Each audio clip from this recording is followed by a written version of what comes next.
કેરળમાં medical admissions, હા, ખાસ કરીને નીટ યુજી પછી એમબીબીએસ, બીડીએસ કે પછી આયુષમાં જવું હોય તો આખી પ્રક્રિયા ઘણીવાર એમ જટિલ લાગે છે. હા, એ વાત સાચી છે. ઘણા બધા નિયમો અને પેલી કેટેગરીઝ હોય છે.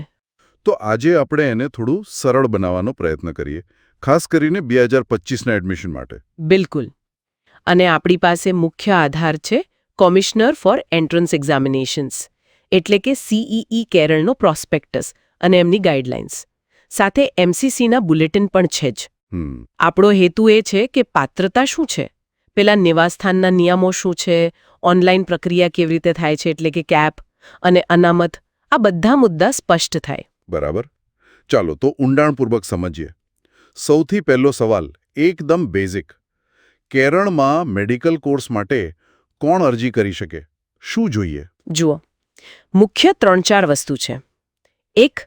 ઉમેદવાર ભારતીય નાગરિક હોવા જોઈએ. ઓકે. બીજું, ઉંમર 31 ડિસેમ્બર 2025ના રોજ 17 વર્ષ પૂરા થયેલા હોવા જોઈએ. ઠીક. એલી હોવી જોઈએ. વિષયો કયા? ફિઝિક્સ, કેમિસ્ટ્રી, બાયોલોજી કે બાયોટેકનોલોજી, અને અંગ્રેજી. પીસીબી અને અંગ્રેજી, બરાબર. અને માર્ક્સનું કંઈ? હા, પીસીબીમાં ઓછામાં ઓછા 50% માર્ક્સ જોઈએ, જનરલ કેટેગરી માટે. 50%? પણ જો અનામત કેટેગરી હોય તો 40%, અને જો પીડબ્લ્યુડી કેટેગરી હોય, મતલબ દિવ્યાંગ, તો 45%. અને નીટ? એ તો મુખ્ય છે. અરે હા, એ તો સૌથી અગત્યનું. નીટ યુજી 2025 ક્વોલિફાય કરેલું હોવું જોઈએ, જે તે વર્ષનું કટ ઓફ હોય એ પ્રમાણે. ઓકે, તો આ થઈ શૈક્ષણિક લાયકાત. પણ કેરળમાં પેલો બીજો મોટો મુદ્દો છે નેટિવિટીનો, નિવાસસ્થાન. કોણ કેરાલાઇટ છે, કોણ નથી? બહારના વિદ્યાર્થીઓનું શું? આમાં બહુ ગૂંચવાડો થાય છે. હા, આ સમજવું ખૂબ જ જરૂરી છે. સીઈઈ શું કરે છે કે ઉમેદવારોને 3 ભાગમાં વહેંચે છે. 3? કયા કયા? પહેલું કેરાલાઇટ, બીજું નોન કેરાલાઇટ કેટેગરી 1 એટલે કે NK1, અને ત્રીજું નોન કેરાલાઇટ કેટેગરી 2 એટલે NK2. ઓકે, કેરાલાઇટ એટલે? જે મૂળ કેરળના છે. હા, જેમનો જન્મ કેરેલામાં થયો હોય અથવા જેમના માતા પિતા મૂળ કેરેલાના હોય. પુરાવા આપવા પડે અલબત્ત.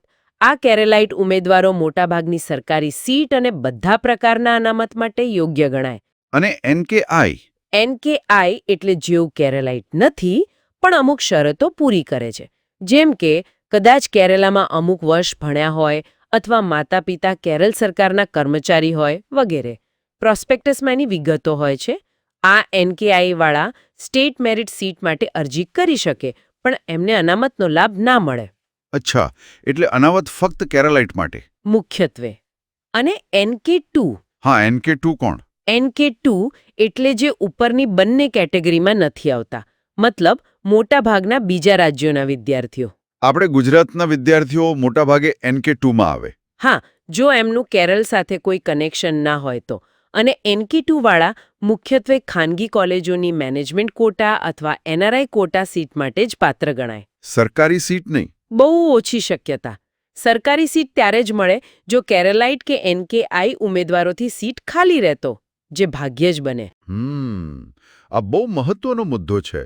નેટિવિટી સ્ટેટસ નક્કી કરે છે કે તમને કઈ કોલેજ અને કઈ સીટ મળી શકે. બિલકુલ. અને દરેક કેટેગરી માટે પાછા યોગ્ય ડોક્યુમેન્ટ્સ, જેમ કે બર્થ સર્ટિફિકેટ, સ્કૂલ સર્ટિફિકેટ, એ બધું અપલોડ કરવું પડે સીઈઈ પોર્ટલ પર. ઠીક છે. હવે આવીએ એડમિશન પ્રક્રિયા પર. સીઈઈ અને સીએપી આ શું છે અને કેવી રીતે કામ કરે છે? જુઓ, આખી પ્રવેશ પ્રક્રિયાનું સંચાલન કરે છે સીઈઈ, એટલે કે commissioner for entrance examinations Kerala. Okay. એમની મુખ્ય સિસ્ટમ છે CAP, સેન્ટ્રલાઇઝ્ડ એલોટમેન્ટ પ્રોસેસ. આ એક ઓનલાઈન કાઉન્સેલિંગ સિસ્ટમ છે. એટલે બધું ઓનલાઈન? હાજી. ઉમેદવારે શું કરવાનું? પહેલાં તો સીઈઈ પોર્ટલ પર રજીસ્ટર થવાનું, પછી પોતાના નીટ યુજી રેન્કના આધારે એમને જે કોર્સ અને કોલેજમાં એડમિશન લેવું હોય એના કોમ્બિનેશન માટે ઓનલાઈન વિકલ્પો એટલે કે ઓપ્શન્સ ભરવાના. પસંદગી ભરવાની? હા. અને પછી સીઈઈનું સોફ્ટવેર તમારો રેન્ક, તમે ભરેલા વિકલ્પોનો ક્રમ, અને જો લાગુ પડતું હોય તો તમારું અનામત સ્ટેટસ, આ બધું જોઈને સીટ એલોટ કરે છે. એટલે પસંદગીનો ક્રમ બહુ અગત્યનો. ખૂબ જ. તમે જે ક્રમમાં વિકલ્પ ભરો એ જ ક્રમમાં તમને સીટ ઓફર થાય. ખોટો ક્રમ ભરાઈ જાય તો સારી કોલેજ છૂટી પણ જાય. બરાબર. હવે MBBS અને BDSની વાત કરીએ. કેરળમાં કઈ કોલેજો ટોપ પર ગણાય છે, સરકારી અને ખાનગી બંનેમાં? હા, તો MBBS અને BDSમાં પણ પ્રવેશ તો નીટ રેન્ક અને CAPથી જ થાય છે. સરકારી કોલેજોમાં ગવર્નમેન્ટ મેડિકલ કોલેજ તિરુવનંતપુરમ અને ગવર્નમેન્ટ મેડિકલ કોલેજ કોઝિકોડ આ બે સૌથી જૂની અને પ્રતિષ્ઠિત ગણાય છે. ત્યાં એડમિશન માટે રેન્ક બહુ સારો જોઈએ? ચોક્કસ, ખૂબ ઊંચો રેન્ક જોઈએ. એ સિવાય પણ બીજી ઘણી સરકારી મેડિકલ કોલેજો છે અને ખાનગી ક્ષેત્રમાં પણ ઘણી સારી સેલ્ફ ફાઇનાન્સિંગ મેડિકલ અને ડેન્ટલ કોલેજો છે કેરળમાં. અને ત્યાં મેનેજમેન્ટ કોટા અને NRI કોટા હોય છે? હા, ખાનગી કોલેજોમાં આ કોટા હોય છે. NRI કોટા માટે અલગથી અરજી અને ડોક્યુમેન્ટ્સ આપવા પડે, જેમ કે સ્પોન્સરનું એફિડેવિટ, પાસપોર્ટ કોપી વગેરે. ઓકે. હવે MBBS BDS સિવાય બીજા વિકલ્પો જોઈએ. AUSS અભ્યાસક્રમો, BAMS, BHMS, BSMS, BUMS એનું શું સ્ટેટસ છે? આયુષ કોર્सेस પણ ખૂબ પોપ્યુલર છે કેરળમાં. BMS એટલે આયુર્વેદ, BHMS હોમિયોપેથી, BSMS સિદ્ધ અને BUMS યુનાની. આ બધામાં પણ એડમિશન નીટ UG રેન્કના આધારે જ થાય છે. અને એ પણ CAP દ્વારા જ? હા, એ જ CAP પ્રક્રિયા હેઠળ આવે છે. લાયકાતના નિયમો પણ લગભગ MBBS BDS જેવા જ છે. મતલબ નીટ ક્વોલિફાઈડ હોવું જરૂરી છે. કંઈ ખાસ જરૂરિયાત આ કોર્સ માટે? એક વાત છે BSMS માટે, સિદ્ધ મેડિસિન માટે. એમાં ઉમેદવારે 10મા કે 12મા ધોરણમાં તમિલ ભાષા ભણેલી હોવી જોઈએ. ઓ, તમિલ? હા, અથવા તો પછી એડમિશન લીધા પછી પહેલા વર્ષમાં તમિલ શીખવી પડે. રસપ્રદ. હા, અને આ સિવાય બીજા પણ સંલગ્ન કોર્સ છે, જેમ કે agriculture, forestry, veterinary science, fisheries. આ બધા માટે પણ CE જ કાઉન્સેલિંગ કરે છે અને એમાં પણ અમુક અંશે નીટ UG સ્કોર ધ્યાનમાં લેવાય છે. ઓકે. હવે જરા અનામતની વાત કરીએ. તમે કહ્યું કે એ થોડું જટિલ છે. હા, કેરળની અનામત સિસ્ટમ ખરેખર વિસ્તૃત છે. પહેલાં તો MBBS BDSમાં 15% સીટો ઓલ ઇન્ડિયા કોટા AIQ માટે જાય, જેનું કાઉન્સેલિંગ કેન્દ્ર સરકારની MCC કરે છે. બરાબર. એ તો દેશભરમાં લાગુ પડે. હા, બાકીની 85% સીટો સ્ટેટ કોટાની થઈ CET ભરે. હવે આ 85%માં પણ ભાગ પડે. કેવા ભાગ? એમાં અમુક ટકા સ્ટેટ મેરિટ SM માટે, એટલે કે ઓપન કેટેગરી. પછી આવે SEBC, socially and educationally backward classes. એમાં પણ પાછા ઘણા બધા પેટા જૂથ છે, જેમ કે એઝવા, મુસ્લિમ, લેટિન કેથોલિક વગેરે. દરેકનું અલગ અનામત ટકાવારી છે. ઓહો. પછી SC એટલે કે શિડ્યુલ્ડ કાસ્ટ અને ST એટલે શિડ્યુલ્ડ ટ્રાઇબ માટે અનામત છે.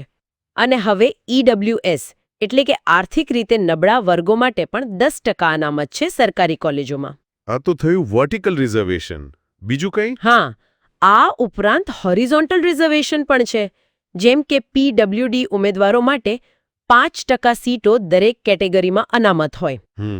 અને પછી સ્પેશિયલ રિઝર્વેશન પણ છે, જેમ કે સંરક્ષણ કર્મચારીઓના બાળકો માટે sports quota, NCC quota, ex serviceman quota, nominees of government.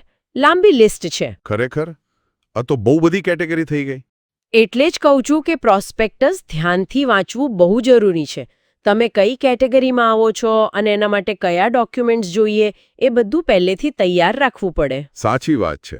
ઉમેદવારોએ પ્રક્રિયા દરમિયાન બીજી કઈ બાબતોનું ખાસ ધ્યાન રાખવું જોઈએ? સૌથી અગત્યનું ટાઈમલાઈન. CEE જે તારીખો જાહેર કરે, જેમ કે રજિસ્ટ્રેશનની છેલ્લી તારીખ, ઓપ્શન ભરવાની છેલ્લી તારીખ, ફી ભરવાની તારીખ, કોલેજમાં રિપોર્ટ કરવાની તારીખ, એ બધી બરાબર ફોલો કરવી પડે. ડેડલાઇન ચૂકી જાય તો મુશ્કેલી થાય. જેમ કે તમને સીટ મળી પણ તમે સમયસર ફી ના ભરી કે કોલેજમાં રિપોર્ટ ના કર્યો તો તમારી એ સીટ કેન્સલ થઈ જાય અને કદાચ આગળના રાઉન્ડ માટે પણ તમે ગેરલાયક ઠરો. અને પેલું ઓપ્શન ભરતી વખતે પણ બહુ ધ્યાનથી ભરવા. એકવાર લોક કરી દીધા પછી બદલી ના શકાય. એટલે તમારી પ્રાયોરિટી એકદમ ક્લિયર હોવી જોઈએ. અને પેલી દંડની વાત હતી કોર્સ અધોવચ્ચે છોડવા પર? હા, એ પણ એક મહત્વનો મુદ્દો છે. જો તમે એડમિશન લીધા પછી, ખાસ કરીને અમુક તારીખ પછી કોર્સ છોડો છો, તો તમારે લિક્વિડેટેડ ડેમેજીસ તરીકે મોટી રકમ ભરવી પડી શકે છે. કેટલી? સરકારી કોલેજમાં MBBS માટે લગભગ 10 લાખ રૂપિયા અને BDS માટે પણ એની આસપાસ. ખાનગી કોલેજોમાં પણ નોંધપાત્ર દંડ હોય છે. બાપરે, 10 લાખ! એટલે નિર્ણય બહુ વિચારીને લેવો પડે. ચોક્કસ. એકવાર સીટ લઈ લીધી પછી છોડવું બહુ મોંઘું પડી શકે છે. એટલે જ ઓપ્શન્સ ભરતા પહેલા જ બધું વિચારી લેવું સારું. તો આખી વાતનો સાર કાઢીએ તો કેરળમાં મેડિકલ એડમિશન માટે નીટ યુજી સ્કોર તો પાયો છે. હા. પછી નેટિવિટીના નિયમો સમજવા બહુ જરૂરી છે. તમે કેરલાઇટ છો, NK-I છો કે NK-2. બરાબર. પછી આવે છે CAP પ્રક્રિયા, જે ઓનલાઈન છે અને જેમાં ઓપ્શન ભરવામાં ખૂબ કાળજી રાખવી પડે. અને છેલ્લે પેલી વિસ્તૃત અનામત પ્રણાલી, જેના માટે સાચા ડોક્યુમેન્ટ સમયસર તૈયાર રાખવા પડે. એકદમ પરફેક્ટ સારાંશ. ઉમેદવારોએ પ્રોસ્પેક્ટસને જ પોતાનો ગાઈડ માનવો જોઈએ અને CE વેબસાઇટ નિયમિત જોતા રહેવું જોઈએ અપડેટ્સ માટે. સાંભળનાર માટે એક અંતિમ વિચાર છોડી જઈએ. આટલી બધી કોલેજો, અલગ અલગ કોર્સ અને આટલું જટિલ અનામત માળખું, શું સફળ એડમિશન માટે ખાલી સારો નીટ રેન્ક જ પૂરતો છે? કે પછી CAP દરમિયાન તમે કેવી રીતે તમારા વિકલ્પો ગોઠવો છો, તમારી પોતાની જરૂરિયાત અને અગ્રતાને કેટલી સારી રીતે સમજો છો, એ વ્યૂહરચના વધારે મહત્વની બની જાય છે. આના પર વિચારવા જેવું ખરું.